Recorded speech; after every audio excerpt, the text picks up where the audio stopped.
नमस्कार दोस्तों। आज मैं आप सबको हिंदी भाषा के स्वनिम अर्थात ध्वनियाँ जो होती हैं उनके खंडीय और खंडेतर भाग में से एक खंडीय भाग के बारे में विस्तृत जानकारी दूंगा। हिंदी भाषा स्वनिम से तात्पर्य हिंदी ध्वनियों से है, जिनके दो भेद हैं। स्वनिम से तात्पर्य हिंदी की ध्वनियों से है, जिनके दो भेद हैं। पहला भेद है खंडीय स्वनिम।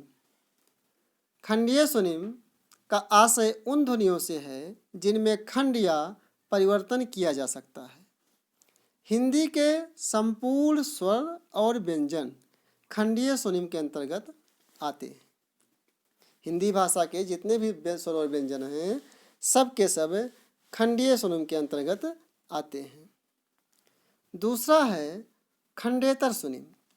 खंडेतर स्वनिम इसके अंतर्गत सुर, तान, अनुतान, दीर्घकालिक, संवहन, अनुनासिकता, बलाघात इत्यादि चीज़ें आती हैं। अब मैं आपको खंडीय स्वनिम की विस्तृत जानकारी दूंगा। स्वर और व्यंजन। स्वर व्यंजन का स्पष्ट रूप से वर्गीकरण करने का श्रेय पतंजल के महाभाष्य 2वीं सदी ईस्वी पूर्व के मिलता है। सर्वप्रथम स्वर और व्यंजन का स्पष्ट रूप से वर्गीकरण पतंजल ने अपने महाभाष्य में किया था। महाभाष्य में पतंजल कहते हैं, स्वयं राजन्ते स्वरा अनुवग भवति व्यंजनमिति, अर्थात स्वर स्वतंत्र हैं, व्यंजन उन पर आधारित हैं। आगे चल के बहुत सारे ग्रंथकारों ने इसी परिभाषा को अपने पुस्तकों में स्थान दिया है, जैसे याज्ञवल्क्य शिक्षा तथा वृत्तिर्तवार्तिक आदि ग्रंथों में भी इसी प्रकार की परिभाषा को माना गया है। इस प्रकार स्वर और व्यंजन की परिभाषा कुछ इस प्रकार बनती है, जैसे स्वर उन ध्वनियों को कहते हैं जो स्वयं उच्चरित होते हैं। इसके विपरीत व्यंजन उन ध्वनियों को कहते हैं जो स्वर की सहायता से उच्चरित किए जाते हैं या बोले जाते हैं। भोलानाथ तिवारी इस बात के मानने के पक्ष में नहीं है। वो कहते हैं कि स्वर वह ध्वनि है जिसके उच्चारण में हवा अबाध गति से मुख विवर से निकल जाती है, और व्यंजन वह ध्वनि है जिसके उच्चारण में हवा अबाध गति से नहीं निकलने पाती। या तो उसे पूर्ण अवरुद्ध होकर फिर आगे बढ़ना पड़ता है, या संकीर्ण मार्ग से घर्षण खाते हुए निकलना पड़ता है। मध्य रेखा से हटकर फिर आगे बढ़ना पड़ता है, या किसी भाग को कंपित करते हुए निकलना पड़ता है। इस प्रकार वायु मार्ग में पूर्ण या अपूर्ण अवरोध जब उपस्थित होता है, ऐसे ध्वनियों को व्यंजन कहते हैं। भोलानाथ तिवारी का कहने का तात्पर्य यह है कि व्यंजन वो हैं जो हमारे वाग यंत्रों से कहीं ना कहीं अवरुद्ध होकर निकलते हैं। स्वर और व्यंजन के भेद। स्वर और व्यंजन के निम्नलिखित भेद। भोलानाथ तिवारी जी ने स्वर और व्यंजन के जो भेद बताए हैं वो निम्न हैं। पहला भेद उन्होंने बताया, स्वरों का अकेले उच्चारण किया जा सकता है लेकिन व्यंजनों का नहीं। फिर बताया कि सभी स्वरों का उच्चारण देर तक किया जा सकता है, लेकिन व्यंजनों में संघर्षी व्यंजनों को छोड़कर शेष का देर तक उच्चारण नहीं किया जा सकता है। अगला देखिए, सभी स्वर आक्षरिक हैं तथा व्यंजन अनाक्षरिक हैं। भोलानाथ तिवारी ने ये प्रश्न अक्सर पूछा जाता है कि भोलानाथ तिवारी ने स्वरों को क्या माना है, तो उत्तर होगा आपका आक्षरिक माना है और व्यंजनों को अनाक्षरिक माना है। स्वर अपेक्षाकृत अधिक मुखर होते हैं और व्यंजन कम मुखर होते हैं। व्यंजनों का उच्चारण मुख के किसी एक स्थान से होता है, किंतु स्वरों का उच्चारण किसी एक स्थान से निश्चित नहीं होता, वह पूरे मुख विवर में होने वाली गूंज होती है। अगला देखिए, स्वर का वर्गीकरण। स्वरों का वर्गीकरण निम्न प्रकार से किया जा सकता है। पहला एक देखिए, जीभ के भाग के आधार पर। जीभ के भाग के आधार पर किसी स्वर के उच्चारण में जीभ का अग्रभाग महत्वपूर्ण कार्य करता है, तो किसी के मध्य और किसी के पश्च। इस आधार पर स्वरों के 3 भेद हुए, यानी जीभ के उच्चारण के आधार पर स्वरों के कितने भेद हुए? आपका उत्तर होगा 3 भेद। कौन कौन से? एक अग्रस्वर, दूसरा मध्य स्वर और तीसरा पश्च स्वर। अब यहाँ ध्यान देने की बात है, मध्य स्वर केवल एक ही आपका स्वर आता है, छोटा आ, और अग्र स्वर छोटी बड़ी ए और ऐ, ये 4 आते हैं। 2 आप याद कर लीजिए, बाकी आपके पश्च स्वर हो जाएंगे।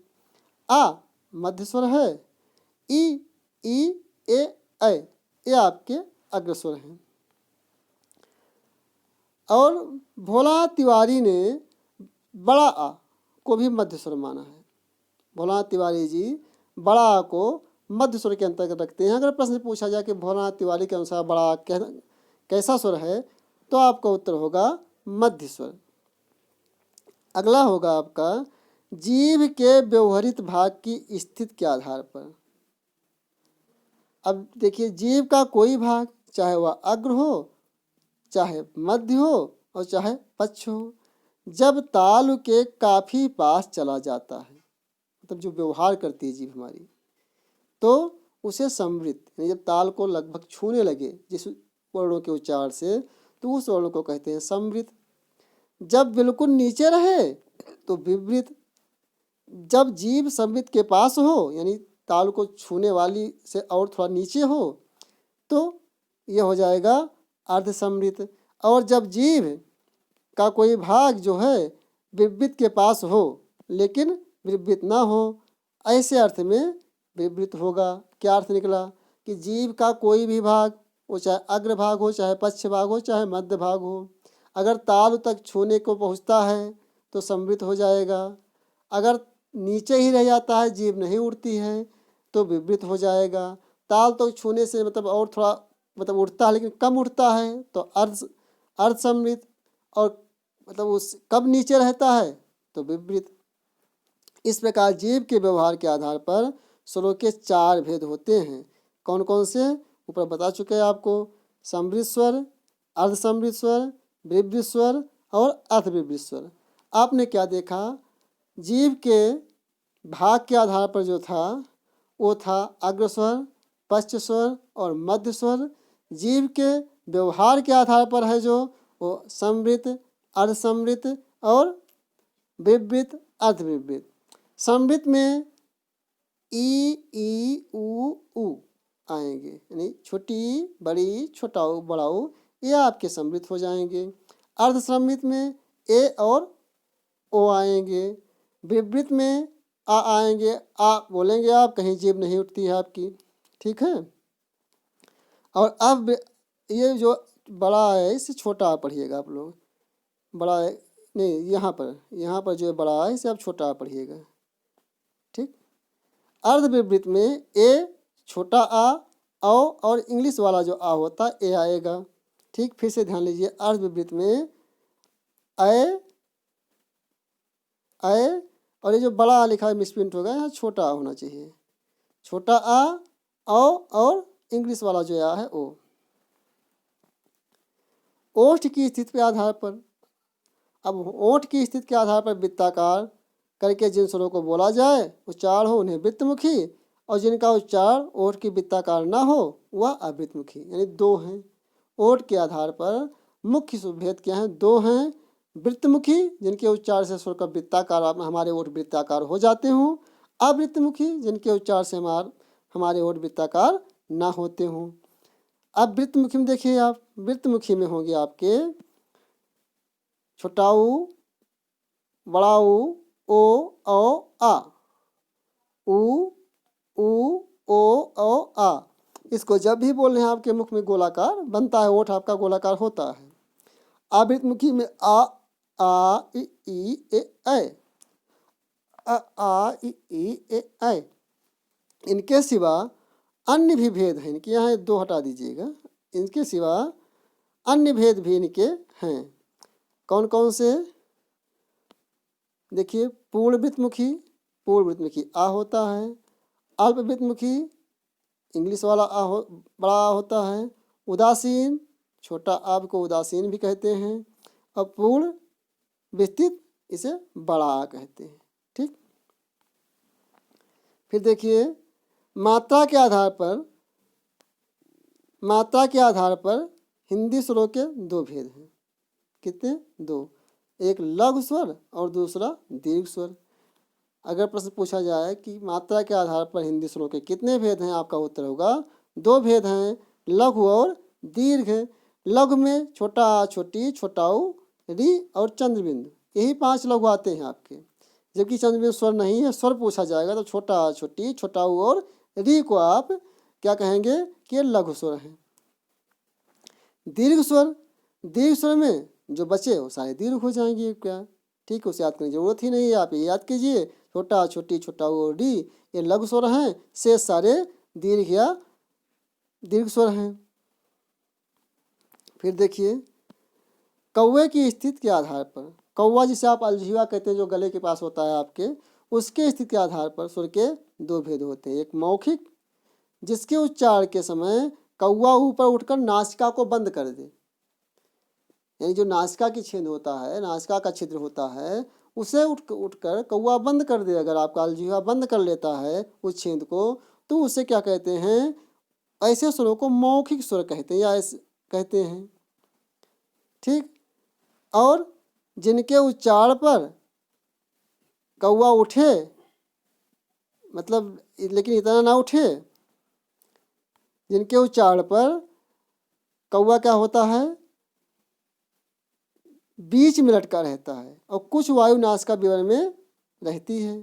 मतलब समझे आप कि उच्चार जब करते हो किसी स्वरों को, लेकिन कौवा ऐसे बीच में लटका रहे और कुछ वायु हमारी नाक से निकले, अनुनासिक वर्ण जैसे आ, ई, इस तरह से जो वर्ण हैं वह अनुनासिक हो जाते हैं। यानी दो प्रकार हो गए आपके, कौवे के उच्चार के आधार पर या आप अलजीवा के आधार पर, एक आपका मौखिक हो गया और दूसरा अनुनासिक हो गया। इस प्रकार से दो भेद कौवे की स्थिति के आधार पर भी होते हैं।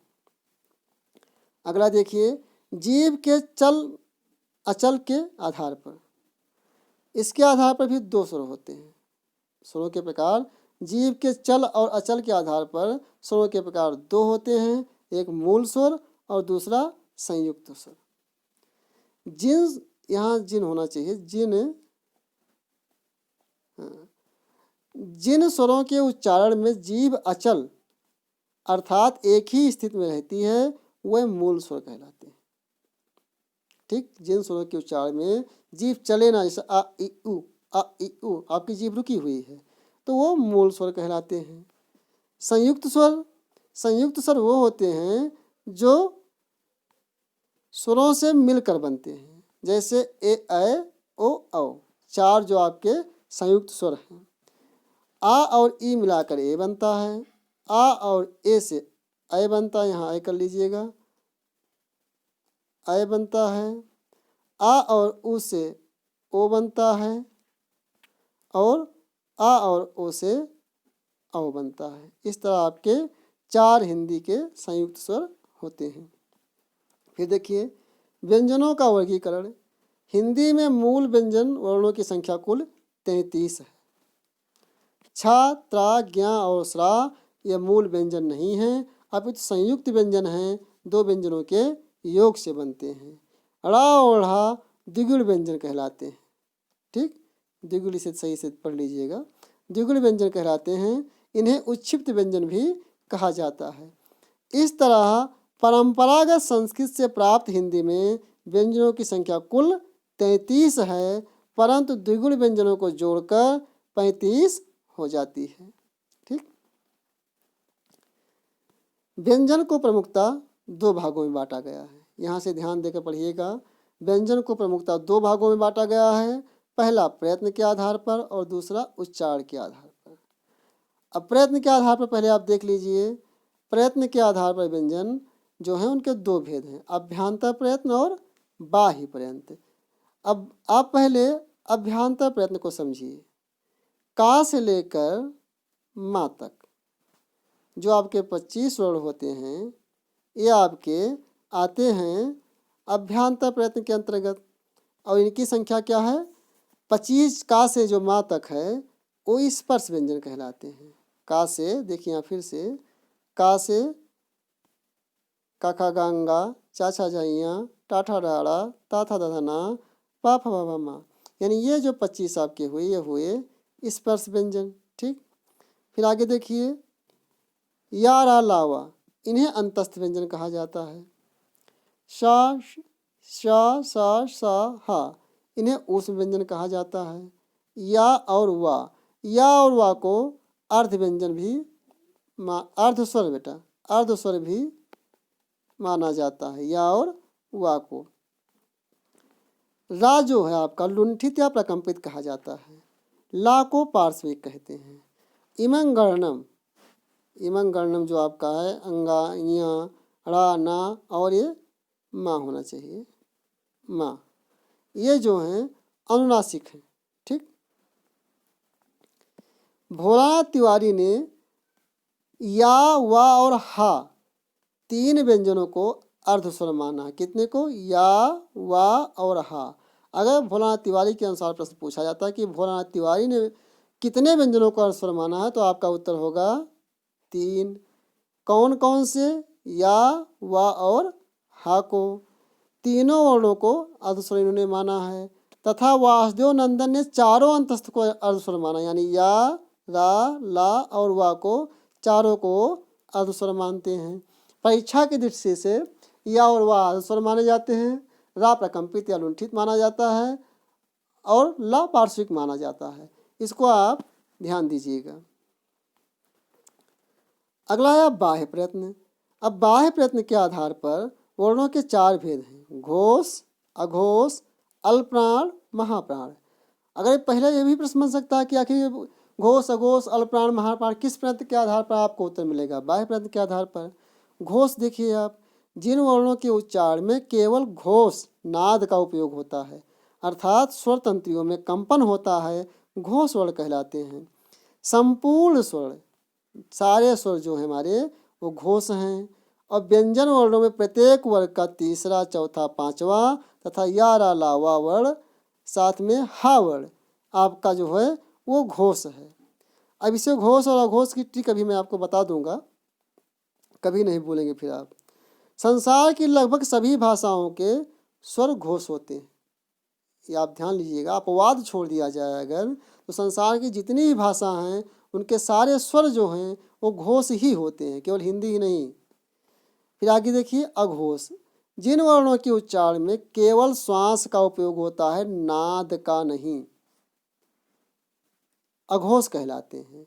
अघोष वर्णों के उच्चारण में स्वर तंत्रियां कंपित नहीं होती हैं। प्रत्येक वर्ग का प्रथम, द्वितीय, जैसे काखा, चाछा, टाठा, अड़ाढ़ा और ये अड़ा यहाँ नहीं होगा, टाठा, हाँ, फिर डाढ़ा, एड़ा नहीं होगा यहाँ पर। वर्ण और सा सा सा यानी तीनों सा अघोष वर्ण होते हैं। अब याद कीजिए इसे कैसे याद करेंगे घोष अघोष को, तो ऐसे याद की हिंदी वर्णमाला में घोष अघोष को हम इस तरह याद कर सकते हैं। 12 सस्कार अघोष, शेष सारे वर्ण घोष, अर्थात 12 यानी वर्ग का पहला और दूसरा। 12 मतलब क्या हुआ? प्रत्येक वर्ग यानी का से माँ तक का पहला और दूसरा, ये हो गया 12। सस्कार यानी कि तीनों सा आपका, सा और सा, ये अघोष वर्ण हैं। शेष जितना भी बचा वर्णमाला में सबका सब आपका घोष हो जाएगा। फिर से सुनिए, 12 सस्कार अघोष, शेष सारे वर्ण घोष। इसको आप याद कर लेंगे, बड़े आराम से आपको घोष और अघोष याद रहेगा। अल्पप्राण, अल्पप्राण जिन वर्णों के उच्चारण में फेफड़ों से वायु की मात्रा कम निकले वह अल्पप्राण कहलाते हैं। प्रत्येक वर्ग का पहला, तीसरा, पांचवा वर्ण तथा अंतस्थ व्यंजन संपूर्ण स्वर अल्पप्राण होते हैं। उधर क्या बताया? संपूर्ण स्वर क्या थे? घोष थे। यहाँ संपूर्ण स्वर अल्पप्राण हैं। आप इसे महाप्राण पढ़िए, फिर मैं बताता हूँ कैसे अल्पप्राण और महाप्राण को हम एक साथ याद रख सकते हैं। महाप्राण जिन वर्णों के उच्चारण में फेफड़ों से वायु अधिक मात्रा में निकले और हकार जैसी ध्वनि सुनाई दे उसे महाप्राण कहते हैं। जब खा हकार आ रहा है, नहीं हकार रहा है। प्रत्येक वर्ग का दूसरा, चौथा वर्ण तथा ऊष्म व्यंजन महाप्राण होते हैं। अब इन्हें कैसे याद रखेंगे? ट्रिक देखिए आप। 24 ऊष्म महाप्राण, 24 और ऊष्म व्यंजन महाप्राण, शेष सारे वर्ण अल्पप्राण। घोष में आपने क्या देखा था, 12 संस्कार अघोष, 12 संस्कार अघोष, शेष सारे घोष, स्वर से लेकर व्यंजन तक सारे, मतलब वर्ग का पहला दूसरा और तीनों सा अघोष शेष सारे घोष थे। यहाँ आपने क्या देखा, 24 और ऊष्म व्यंजन, 24 ऊष्म महाप्राण, शेष सारे अल्पप्राण। कैसे, देखिए 24 मतलब वर्ग का दूसरा और चौथा, ऊष्म मतलब शाखा साहा, ये आपके महाप्राण हैं। शेष बचे जितने भी स्वर व्यंजन हैं सब आपके सॉरी बेटा अल्पप्राण में चले जाएंगे। ठीक, शेष सारे के सारे आपके 24 और ऊष्म जो हैं आपके ये हो जाएंगे महाप्राण। शेष जितने भी बचेंगे सब यानी स्वर से व्यंजन तक सब हो जाएंगे आपके अल्पप्राण। अब देखिए संयुक्त व्यंजन, संयुक्त व्यंजन आपके 4 थे, कौन कौन से, छात्रा, छात्रा, ज्ञा और श्रा। का हलवाला प्लस सा हलवाला प्लस आ बराबर छा बना है। ता प्लस रा प्लस आ बराबर त्रा बना है। आप देखिएगा पहले के ता और रा में हल लगा हुआ है। ऐसे आप यहाँ देखिए ज्ञा बना है, ज्ञा का शुद्ध उच्चार ज्या होता क्योंकि जा और यहाँ से मिलता है। शा रा और प्लस आ बराबर श्रा बनेगा। ठीक, ये हो गया आपका संयुक्त व्यंजन। आप ध्यान से देख लिया किसके योग से क्या बना है, अक्सर ये पूछा जाता है। ठीक है, फिर देखिए अंग और आ, स्वर और व्यंजन दोनों पर से परे होते हैं। परे मतलब न स्वर होते हैं न व्यंजन होते हैं, इसलिए इन्हें क्या कहते हैं, अयोगवाह कहते हैं। अयोगवाह, ये जिनका योग या वहन, जिनका योग या वहन ना स्वर करता हो और ना व्यंजन करता हो, उन्हें क्या कहते हैं, अयोगवाह कहते हैं। ठीक, और इनकी संख्या कितनी अयोगवाहों की, अयोगवाह की संख्या आपकी 2 है। कौन कौन से हैं, अंग हैं और आहा है। ठीक, अब देखिए उच्चारण स्थान के आधार पर व्यंजनों का वर्गीकरण। अभी तक आपने प्रयत्न के आधार पर देखा, बाह्य प्रयत्न और अभ्यंतर प्रयत्न को। अब उच्चारण स्थान के आधार पर देखिए, उच्चारण स्थान के आधार पर सारे व्यंजन और स्वर मैं एक साथ में आपको सूत्र के माध्यम से, संस्कृत के सूत्रों के माध्यम से बताने का प्रयास कर रहा हूँ। आप लोग धैर्य से सुनिए। अकुह विसर्जनीया नाम कंठा, अकुह, ध्यान दीजिएगा कहीं भी संस्कृत में अगर कु चू टू पू इस तरह से लिखा होगा, उसका जैसे कु लिखा है तो कु का अर्थ यहाँ होता है का वर्ग, चू लिखा है तो चू का वर्ग होता है चा वर्ग, टू लिखा है तो टू का अर्थ होता है टा वर्ग। तो ऐसे यहाँ देखिए क्या लिखा, अकुह विसर्जनीया नाम कंठा, क्या लिखा, अकुह विसर्जनीया नाम कंठा। अब देखिए कैसे समझेंगे, आ मतलब आ, ठीक, कु मतलब का वर्ग, हा से हा, विसर्जनीय मतलब विसर्ग। इनका उच्चार स्थान कहाँ है, कंठ से। क्या निकला, अकुह, आ मतलब आकार यानी आ या छोटा या बड़ा, कु का वर्ग का खा गा घा अंगा, फिर हकार यानी हा, और विसर्ग का उच्चार स्थान कंठ है। इतना याद करने के बजाय अगर आप इतना छोटा सा सूत्र याद करें, कौन सा, अकुह विसर्जनीया नाम कंठा, अकुह विसर्जनीया नाम कंठा, यानी आ, फिर से देखिए आ, फिर आपका का वर्ग, फिर हा, फिर विसर्ग, इनका उच्चार स्थान कहाँ है, कंठ है। ठीक, फिर आगे देखिए अगला आपका आएगा ईचु यसा नाम तालु, ईचु यसा नाम तालु, ई यानी छोटी या बड़ी, चू चा वर्ग चा छा जा छा इया, श मतलब ये ताला भी सा जो आपका होता है वो श, ये क्या है, ईचु यसा नाम क्या बना आपका, तालु यानी इकार, ई छोटी या बड़ी और चा चा वर्ग चा छा जा इया। अब यसा नाम या है बेटा, यहाँ एक छूट गई, या मतलब या, यकार या और शकार सा, ये कहाँ है, तालु हैं। फिर से देखिए इन्हें, इच यसा नाम तालु, ई आपका हो गया छोटी या बड़ी, चू चा वर्ग, या मतलब केवल या, शा तालब सा, ये वर्ण आपके क्या होते हैं, इनका उच्चार स्थान तालु होता है। इन्हें आप बार बार रटेंगे। अकुह विसर्जनीय नाम कंठा, इचु यशा नाम तालु। फिर अगला देखिए, ऋतु रसाणाम मूर्धा, ऋतु रसाणाम मूर्धा। फिर देखिए रि टू यानी टा वर्ग, रा और ये मूर्धन सा, ये क्या हो जाएंगे, ये सारे के सारे आपके उच्चार स्थान मूर्धा यानी मूर्ध होगा। रिकार यानी रि, टावर टाठा अड़ा, रेफ यानी रा, शकार यानी सा, इनका उच्चार स्थान मूर्धा है। ऋतु रसाणाम मूर्धा। फिर देखिए अगला, ऋतुलसानाम दंता, ली ठीक, तू ता वर्ग, फिर ला केवल ला, और सा ये दंती सा, यह आपका क्या है, ऋतुलसानाम दंता, इनका उच्चार स्थान दंत है। इनको विस्तार पूर्वक व्याकरण में दिया हुआ आप देख लें कि लिकार यानी ली, ता वर्ग यानी ता था तथा ना, लकार यानी ला और शकार यानी सा, इनका उच्चार स्थान दंत है। संस्कृत में आकार, सकार, ककार इन सब का मतलब यही होता है, उन वर्णों से लिया जाता है। फिर देखिए उपु उप मध्यमानीय नाम ओष्ठा। अब देखिए उपु तो आपके काम का है, और उपु मध्यमानीय हिंदी में होता ही नहीं, संस्कृत में इसका उच्चार होता है, इससे कोई मतलब आपको नहीं है। उपु देखिए, उ मतलब छोटा ऊ, अब पु मतलब पा वर्ग, यानी छोटा ऊ और पा वर्ग जो आपका होगा पा फा भा मा, ये आपका छोटा ऊ बड़ा ऊ दोनों हो जाएंगे इसमें, छोटा ऊ या बड़ा ऊ, और पा वर्ग जो है पा फा भा मा आपका है, यह इनका उच्चार स्थान कहाँ है, ओष्ठ है। ठीक है।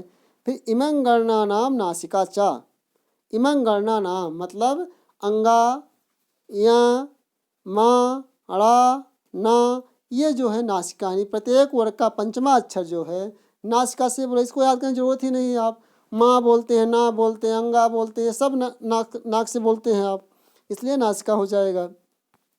फिर देखिए अगला,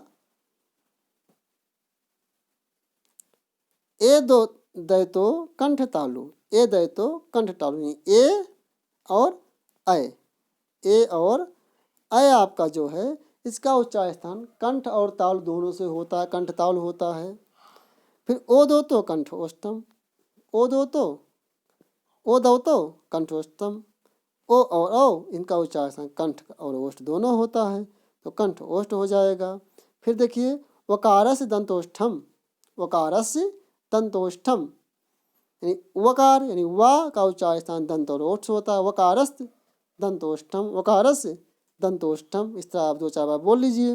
अनुस्वारस्य नासिका, यानी अनुस्वार जो होता है उसका उच्चार स्थान क्या है, नासिका है। इस प्रकार आपके स्वनिम के खंडीय जो हैं यानी स्वर और व्यंजन, इनके बारे में आपको पूरी जानकारी दे दी गई।